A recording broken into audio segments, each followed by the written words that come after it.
जय हिंद दोस्तों, वंदे मातरम। स्वागत है आप सभी का अपने यूट्यूब चैनल में। मैथ की क्लासेस फिर आपके सामने मैं लेके आया हूं। यूपी पुलिस एसएससी जीडी का जो भी बच्चा हमारी तैयारी कर रहा है तो भाई जल्दी से आ जाइए, क्योंकि मैथ की क्लास आज हम फिर अपनी कंटिन्यू लेके चलेंगे एसएससी जीडी और यूपी पुलिस की। ठीक है, मैथ की क्लास में हम अनुपात समानुपात पढ़े रहे, चैप्टर नंबर 12। ठीक है, एक बार लिख दे रहा हूं यहाँ पे, देखिए हम पढ़ रहे हैं मैथ के अंदर चैप्टर नंबर 12। ठीक है, रेशो एंड प्रोपोर्शन। ठीक है, यानी कि अनुपात तथा समानुपात। बढ़िया चैप्टर है, बहुत ही आसान तरीके से हम लोग इस पूरे चैप्टर को कवर कर रहे हैं और हमने इसके 7 पार्ट तक कवर कर लिए हैं। आज हम पार्ट नंबर 8 की बात करेंगे, जिसमें हमने 53 क्वेश्चन तक पार्ट नंबर 7 में कवर करे थे और 54 क्वेश्चन से आज हम आगे बढ़ेंगे पार्ट नंबर 8 में। ठीक है, कौन सा पार्ट है आज? Part number 8।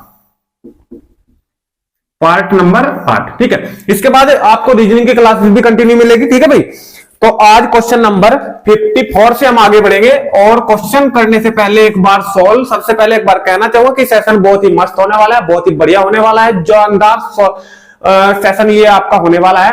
सबसे पहले आपको बताना चाहूंगा कि एक बार अगर आप लोग नए हैं तो चैनल को जल्दी से सब्सक्राइब कर लीजिए और लास्ट तक वीडियो में बने रहिए। वीडियो अगर अच्छी लगे तो वीडियो को शेयर और लाइक जरूर किया करें। देखिए, सबसे पहले क्वेश्चन नंबर 54, आसान तरीके से सारे क्वेश्चन सोल्व करा दूंगा। एक बार 2 मिनट ठहर कर वीडियो को देखे जरा। ठीक है, देखिए दो संख्याएं, सबसे पहले स्क्रीन पर आपको क्वेश्चन दिखाई दे रहे होंगे। ठीक है, स्क्रीन पर आप लोग क्वेश्चन देखिए, मैं बुक से करा रहा हूं आर अग्रवाल की। ठीक है, देखिए दो संख्या 1:3 के अनुपात में, बहुत आसान तरीके से सोल्व करा दूंगा। देखिए दो संख्या है 1:3 के अनुपात में है। मान लो कि ये पहली संख्या है और ये हमारी दूसरी संख्या है। ध्यान से देखना क्वेश्चन को।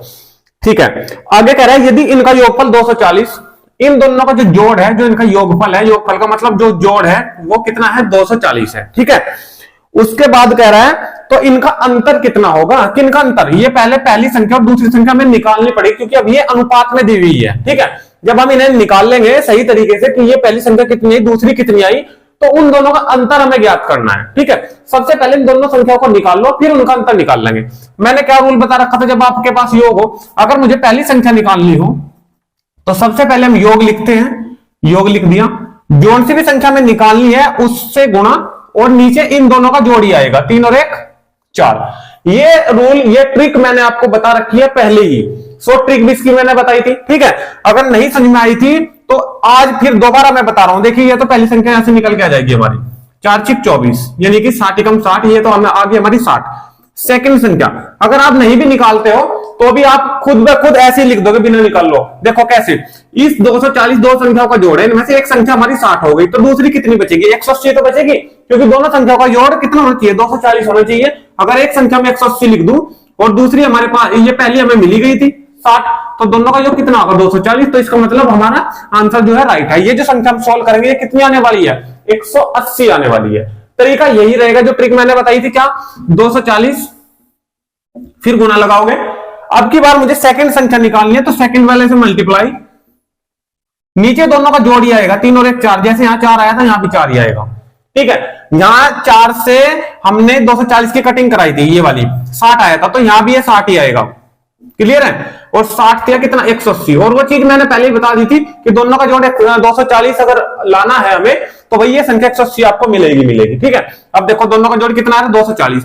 अब कह रहा है कि इन दोनों संख्याओं का अंतर उसने पूछा है क्वेश्चन में, आप लोग एक बार देख लीजिए तो इनका अंतर कितना है दोनों संख्याओं का। देखो 180 और 60 का अंतर कितना है? 120 का अंतर है। यही हमारा आंसर आ जाएगा। 180 माइनस 60 कर देंगे या फिर डायरेक्टली 180 और 60 का अंतर हमें पता है कि 120 आता है। तो क्वेश्चन नंबर 54 का आंसर आपको ऑप्शन नंबर ए मिल जाएगा। इस प्रकार का क्वेश्चन अगर और भी मिलता है तो इसी प्रकार सोल्व करेंगे भाई, ट्रिक से ही सोल्व करेंगे।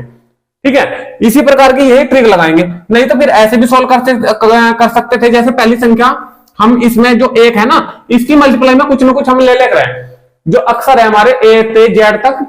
ठीक है, तो इसकी मल्टीप्लाई में अगर हम x मानते हैं, x का मैक्स, ये तो पहली संख्या हो जाती, और दूसरी फिर 3x हो जाती, क्योंकि जो संख्या हम यहां मल्टीप्लाई में लेंगे वो ही संख्या हम यहां पे मल्टीप्लाई में लेंगे। इस प्रकार का क्वेश्चन मैं आपको कराने वाला हूं, आगे एक आध क्वेश्चन ऐसा आने वाला है आज। ठीक है, फिलहाल तो आप लोग ये ट्रिक आपको याद रखनी है।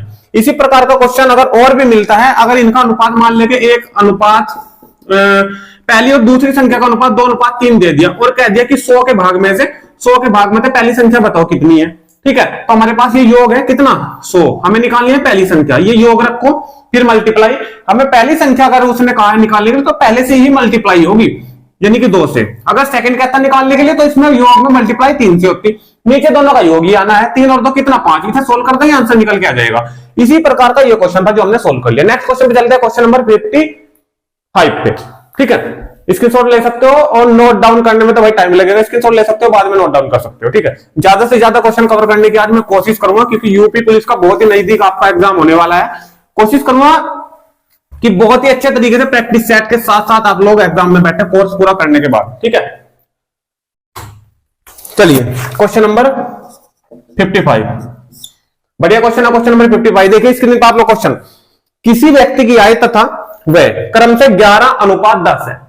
आय और व्यय का अनुपात है, ध्यान से देखना क्वेश्चन में, किसी व्यक्ति की आय और व्यय, देखिए आय और व्यय, आय का मतलब जितना वो कमा रहा है, व्यय का मतलब जितना वो खर्चा कर रहा है। ठीक है, 11:10 के अनुपात में है, 11:10 के अनुपात में है, बिल्कुल ठीक है। आगे, यदि प्रतिवर्ष वह 9,000 की बचत करता है, प्रतिवर्ष वह बचत कर रहा है, देखिए बचत कर रहा है 9,000 रुपए की। आसान क्वेश्चन हम कर देते हैं क्वेश्चन को, जैसे आप लोग जैसे हम सोल्व कराते हैं ना क्वेश्चन को, इस प्रकार का क्वेश्चन आपको एग्जाम में देखने को मिलेगा। ठीक है, जैसे मैं बताऊंगा इस प्रकार अगर करो तो क्वेश्चन बहुत ज्यादा आसानी तरीके से सोल्व हो जाएगा। तो उसकी मासिक आय कितनी है, ध्यान देना, ये प्रतिवर्ष की बचत दे रखी है, ध्यान से देखना, प्रतिवर्ष मतलब 1 वर्ष की ये बचत है।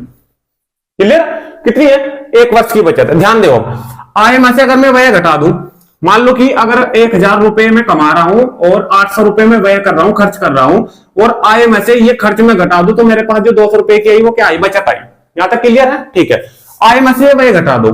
ठीक है, इनकी संख्या अगर मैं अलग अलग लेना चाहूं, अनुपात में हटाना चाहूं तो ये मुझे माननी पड़ेगी 11x और ये ले लूंगा मैं 10x, कोई दिक्कत नहीं होनी चाहिए। x की जगह y भी मान सकते थे, लेकिन जो आप लोग मान लोगे वो यहां भी सेम रहेगा और यहां पर भी सेम रहेगा, कोई दिक्कत।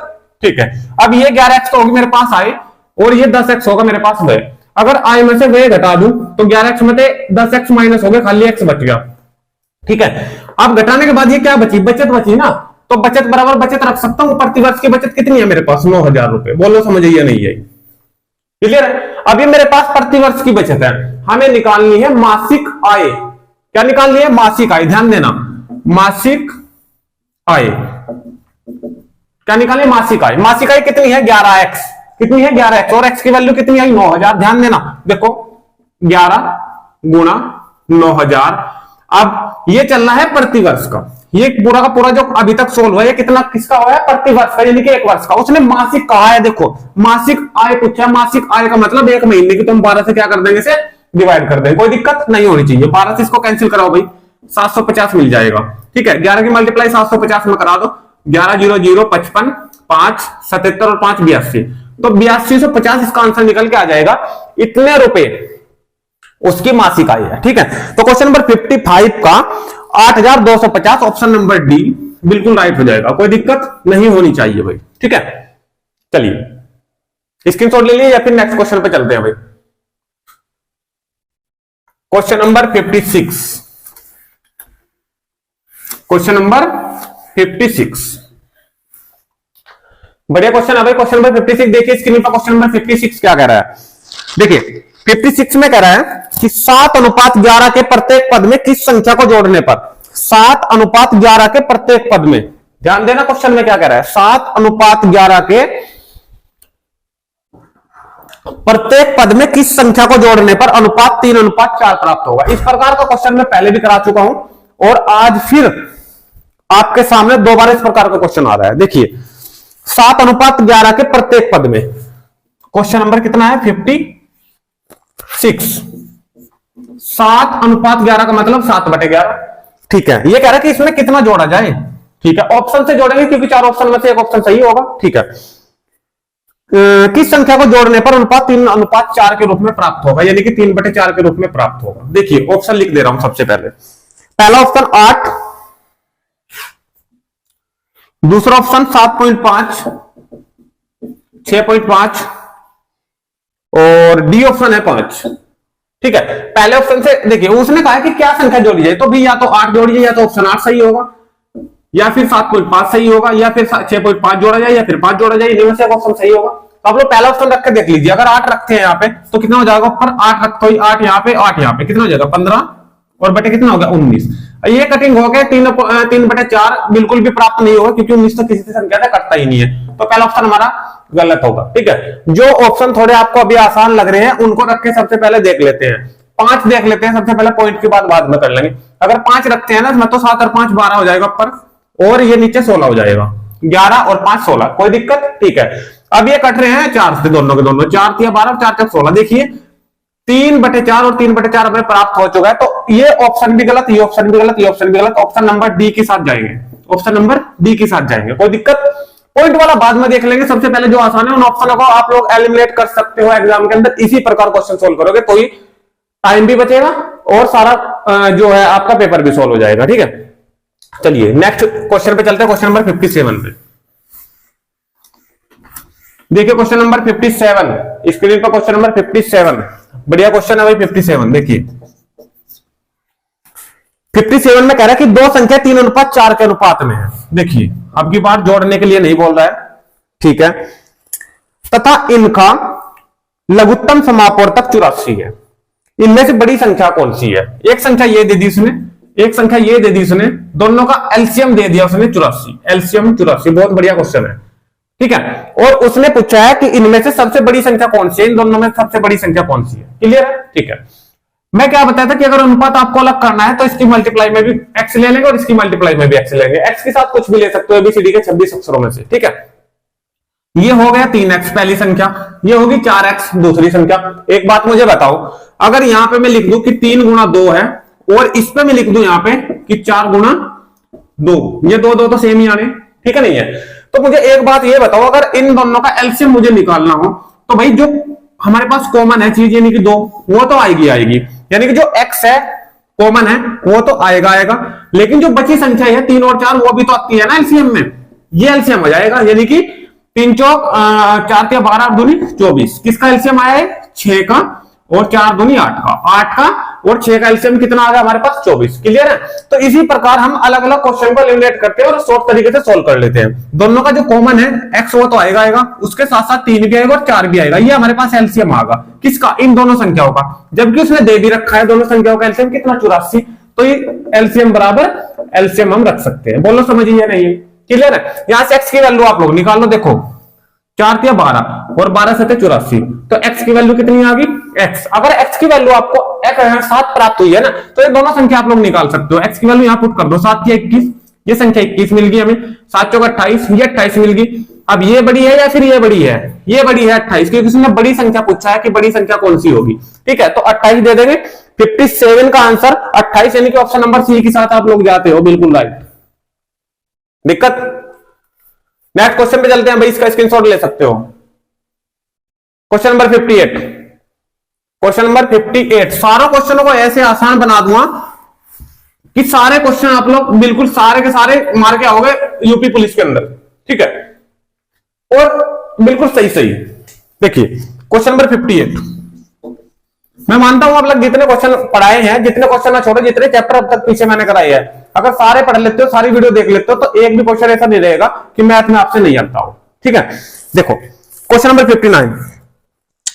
58 सॉरी, दो प्राकृत संख्या 3:5 के अनुपात में है। देखो अब की बार दो संख्या दे दी उसने 3:5 के अनुपात में है, तथा इनका गुणनफल 2160। गुणनफल का मतलब मैं ये पहली संख्या ले लेता हूं, ये सेकंड ले लेता हूं, जब इनको अलग करेंगे ये 3x ये 5x, ये नियम मैंने बताई रखा है, ये सेकंड होगी ये फर्स्ट होगी। दोनों की अब की बार उसने मल्टीप्लाई कहा है, दोनों की गुणनफल कहा है। गुणनफल का मतलब गुणा दोनों की 3x और 5x की, ये 2160 है। कितनी है? तो 2160 हम बराबर में रख सकते हैं, कोई दिक्कत नहीं होनी चाहिए। आगे क्या कह रहा है, इनमें से छोटी संख्या क्या होगी? छोटी का मतलब 3x और 5x में से छोटी क्या है? तो छोटी का हमें तब पता चलेगा जब हमारे पास x की वैल्यू निकल के आएगी। वो x की वैल्यू यहां भी रखेंगे, यहां भी पुट करेंगे, जो चीज छोटी आएगी उसे हम छोटी का रूप दे देंगे। क्लियर है। अब देखो 5 से कैंसिल, 5 या 15, 15 से डायरेक्ट आप लोग सारे ना कैंसिल करा सकते हो, या अलग अलग भी काट सकते हो। देखो जब आप लोग इसे कैंसिल करोगे तो 144 आपको मिल जाएगा। x और x x स्क्वायर बराबर कितना 144। इधर लग जाएगा अंडर रूट, तो एक्स की वैल्यू यानी कि 12 का स्क्वायर होता है 144, तो एक्स की वैल्यू कितनी प्राप्त हुई आपको 12। ठीक है, एक्स की वैल्यू यहाँ पुट कर दोगे तो 12 3 36 ये मिल गई, और 12 5 60 आपको ये मिल गई। ये बड़ी है ये छोटी है, उसने छोटी पूछा है तो छोटी के रूप में आप लोग आंसर दे दोगे क्या 36, यानी कि ऑप्शन नंबर 58 की अगर बात करें तो ऑप्शन नंबर ए के साथ आप लोग चले जाते हो क्वेश्चन नंबर 58 में। दिक्कत? ठीक है, चलिए क्वेश्चन नंबर नेक्स्ट पे चलते हैं, क्वेश्चन नंबर 59 पे। ज्यादा से ज्यादा क्वेश्चन कवर करने की कोशिश कर रहा हूं, क्योंकि भाई तरीका मेरा ऐसा है कि आप लोग सारे क्वेश्चन समझ में आपके आने है निश्चित है। देखिए क्वेश्चन नंबर 59, क्वेश्चन नंबर 59 की बात करते हैं भाई। पढ़िए क्वेश्चन को 59 को, देखिए स्क्रीन पर क्वेश्चन नंबर 59 क्या कह रहा है। यदि 1000 को, बहुत अच्छे तरीके से बताने वाला हूं क्वेश्चन, देखिए 1000 रुपए को ए बी में 3:2 के अनुपात में विभक्त करना है। देखिए ए जो अनुपात बी दिया है वो दिया है 3:2। क्लियर है? ठीक है, उसने पूछा है तो ए को प्राप्त होंगे, ए को प्राप्त होंगे, ए की वैल्यू पूछ रहा है क्या है। बहुत आसान क्वेश्चन है, मैंने बताया था कि अगर जोड़ आपके पास, योगफल आपके पास है और अनुपात आपको दिया हुआ है, जिस भी संख्या के रूप में पूछ रहा है, देखिए ए की वैल्यू पूछिए तो ए बराबर जो टोटल योग दिया है उसे लिख लेंगे। ट्रिक ये बताई थी, जो योगफल है उसे लिख लेंगे, गुना गुना उसी की करेंगे जिसकी वैल्यू पूछी गई है। ए की वैल्यू पूछी गई है तो 3 से मल्टीप्लाई, नीचे दोनों का जोड़ ही आना है, 3 और 2 5। क्लियर है? 5 से इसको कैंसिल करें, 5 दूनी 10, 200 आ जाएगा, और 3 दूनी 6 यानी कि 600 रुपए हमें मिल चुके हैं। ऑप्शन नंबर देखते हैं किसके साथ जाते हैं 59 में, ऑप्शन नंबर सी के साथ जाते हैं भाई। ठीक है, यही ट्रिक बहुत सारे क्वेश्चनों में काम आने वाली। अगर यहां से बी की वैल्यू वो पूछता तो योगफल तो आपको रखना ही रखना था 1000 ही है। अब की बार जो मल्टीप्लाई यहां 3 की करी थी, यहां की बार बी की वैल्यू हमें पता करनी है तो 2 की मल्टीप्लाई करेंगे, नीचे दोनों का जोड़ आएगा, जैसे यहाँ 5 आया था यहां भी 5 आएगा। ठीक है, देखो 5 दूनी 10 और 200 दूनी कितना होगा 400, तो ये वैल्यू कितनी प्राप्त होगी 400, और 400 और 600 जब आप लोग जोड़ोगे तभी तो 1000 बनेगा। क्लियर है? क्योंकि 1000 को ही तो हम डिवाइड कर रहे हैं, कोई दिक्कत नहीं होनी चाहिए वही क्वेश्चन में। ठीक है, चलिए स्क्रीनशॉट ले सकते हो। नेक्स्ट क्वेश्चन पर चलते हो फिर 60। बहुत ही बढ़िया क्वेश्चन है, इंपॉर्टेंट क्वेश्चन है क्वेश्चन नंबर 60। यहां पे डाउट खा जाते हैं क्वेश्चन नंबर 60 में भाई। देखिए 60 क्वेश्चन इंपॉर्टेंट क्वेश्चन है और घुमा भी देता है बच्चों को, अगर एग्जाम में मिलेगा। देखिए कैसे घुमाएगा। देखिए ए बी सी में 1050 को इस प्रकार विभक्त किया गया है। देखिए 1050 को किसमें विभक्त किया गया है, ए में, बी में और सी में। ठीक है, इन तीनों में बांटना है कि ए का भाग, ए के भाग की बात करी है, ए का भाग जो वो कह रहा है मैं उसी तरीके से क्वेश्चन को लिखूंगा। यहां पे ध्यान देना, ए का भाग बी तथा सी के संयुक्त भाग का, संयुक्त का मतलब इकट्ठे भाग का, किसका, ए का जो भाग है ना ये बी और सी के संयुक्त भाग का मतलब गुना 2/5 है। ध्यान से देख लो अब क्वेश्चन को, ये कह रहा है कि ए का जो भाग है ना वो बी प्लस सी का जितना जोड़ है उसका अगर मैं 2/5 निकालू तो हमें ए का भाग प्राप्त हो जाता है, उसने ये क्वेश्चन में कहा है। क्लियर? ठीक है, तब ए को कितने मिलेंगे, ए की वैल्यू ही हमें निकालनी है। एक काम करो आप लोग, क्या करेंगे, देखो अगर हमारे पास ये टोटल 1085 रुपए होते और ए अनुपात बी अनुपात सी आपको दिया होता है 1:2:3, और आप कहता कि ए की वैल्यू बताओ कितनी है, तो ए की वैल्यू हम कैसे निकालते, ये पूरा योग ए वाली से मल्टीप्लाई और बटे सबका जोड़ा जाता, 3 और 2 5 और 1 6, सोल्व कर देते आंसर जाता। यही चीज अब भी यही करनी है। कैसे करेंगे, देखो हमें क्या करा है कि अब की बार बी प्लस सी का जो योग है ना वो इकट्ठा करके दे दिया, यानी कि ए अनुपात और बी प्लस सी जो है ना वो देखो ये तो एक ही है, 3 और 2 ये 5 कर दिया। अब की बार क्या कर दिया, 5 कर दिया, लेकिन वैल्यू तो उसी प्रकार आएगी। अगर मुझे अब भी यहां से ए की वैल्यू निकालनी है तो ए बराबर क्या करूंगा मैं, देखिए अगर मुझे यहां से अब भी ए की वैल्यू निकालनी है तो ए बराबर क्या करूंगा मैं 1050 गुना में ए से ही करूंगा मैं, क्योंकि ए की जो वैल्यू है वो 1 है, उससे मल्टीप्लाई और बटे इन दोनों का जोड़, 5 रे कितने आगे 6, और यहां भी कितने आए थे 6। क्लियर है? तो घूमना नहीं है क्वेश्चन में, जिसलिए मैं क्वेश्चन को बता रहा था कि आप लोग घूम जाते हो, नहीं पता लगेगा कि यहां क्या करना है मुझे, तो वो इसी तरीका सबसे पहले बता रहा हूं कि ए के बटे में ये बी प्लस सी लिया हो, जैसे इसके बटे में लाओगे तो ये अनुपात बना ए अनुपात बी प्लस सी का। ठीक है, यहां कितना बचा 2/5, 2/5 का मतलब 2:5, तो आपको अनुपात मिल गया ए अनुपात बी प्लस सी का। हमें निकालनी है वैल्यू ए की, ठीक है, वही अपना नियम, योग जो पूरा योग है वो लिख लिया 1050, गुना, गुना में किसकी करेंगे मल्टीप्लाई, ए की वैल्यू की, ए की वैल्यू कितनी है 2, इससे मल्टीप्लाई कर दी बटे इन दोनों का जोड़ाना है 5 और 2 7, ठीक है, इसे कटिंग करा दो, 7 एकम 7, 3, 7 पंजे 35, ये 150, 150 दूनी कितने आ गए 300, तो 300 रुपए वैल्यू आएगी किसकी, ए की। तो क्वेश्चन नंबर 60 का ऑप्शन नंबर बी के साथ भाई इसमें चले जाते हैं, ऑप्शन नंबर बी आपका राइट हो जाएगा, ठीक है, क्वेश्चन नंबर 60 के अंदर, ठीक है। 61 ये हमारा हो गया 60 क्वेश्चन। 61 क्वेश्चन की बात करूंगा भाई मैं कब, सबसे पहले आपको बताऊं कि 61 क्वेश्चन आपको सेल्फ करना है, बहुत ही बढ़िया क्वेश्चन है, अगर आप लोग इसको कर लेते हो क्वेश्चन को तो बहुत ही बढ़िया, ठीक है, और कमेंट के माध्यम से इसका आंसर मुझे आप लोग दोगे, अगर जिसका आंसर सही होगा उसको मैं लाइक करूंगा, ठीक है भाई। तो क्वेश्चन नंबर 61 का आंसर आप लोग दोगे, ठीक है। आज की वीडियो में मैं रखूंगा भाई 61 क्वेश्चन तक ही ये आपके लिए है, और 60 तक मैंने खत्म करा दिए, आप लोग इसका अभ्यास कीजिए, अच्छे लगे क्वेश्चन तो वीडियो को ज्यादा से ज्यादा शेयर कीजिए, लाइक करिए, जिसने सब्सक्राइब नहीं किया चैनल को सब्सक्राइब कर लीजिए, क्योंकि यहां से आपको बहुत ज्यादा बेनिफिशियल वीडियो मिलने वाली है मैथ्स और रीजनिंग की भी। तो मिलते हैं भाई नेक्स्ट वीडियो में, तब तक के लिए आप सभी दोस्तों का धन्यवाद, थैंक यू, जय हिंद जय भारत।